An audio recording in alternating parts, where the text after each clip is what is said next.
రాజ్యాంగ వ్యవస్థలను చేతుల్లోకి తీసుకోవడమే రాష్ట్రీయ స్వయం సేవక్ సంఘ్ ఎజెండా అని, ఆ ఎజెండానే ప్రభుత్వం అమలు చేస్తోందని కాంగ్రెస్ ఎంపీ రాహుల్ గాంధీ అన్నారు. ఇక స్పెషల్ ఇంటెన్సివ్ రివిజన్ మంగళవారం నాడు లోక్సభలో జరిగిన చర్చలో రాహుల్ గాంధీ మాట్లాడుతూ ఆర్ఎస్ఎస్ వాదులకు సమానత్వంపై నమ్మకం లేదని, అన్ని వ్యవస్థలపైన ఆధిపత్యం చూపుతున్నారని విమర్శించారు.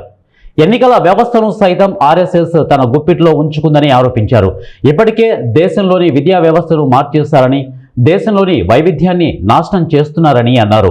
ఆర్ఎస్ఎస్ వ్యతిరేకులను ప్రభుత్వం టార్గెట్ చేస్తోందని ఆరోపించారు. ప్రజాస్వామ్యాన్ని దెబ్బతీసేందుకే ఈసీని వాడుకుంటున్నారని, క్షేత్రస్థాయిలో ఎన్నికల సంస్కరణలు అమలు కావడం లేదని రాహుల్ ఆరోపించారు.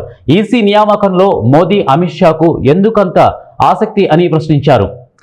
ఎన్నికల కమిషనర్లకు మోదీ, అమిత్ షా బహుమతులు ఇస్తున్నారని, సిబిఐ, ఈడీలను ప్రభుత్వం తమ గుప్పిట్లో ఉంచుకుందని ఆరోపణలు గుప్పించారు.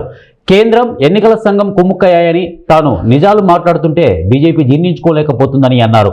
తాను ఏది తప్పుగా మాట్లాడలేదని, పూర్తి ఆధారాలతోనే మాట్లాడుతున్నానని చెప్పారు.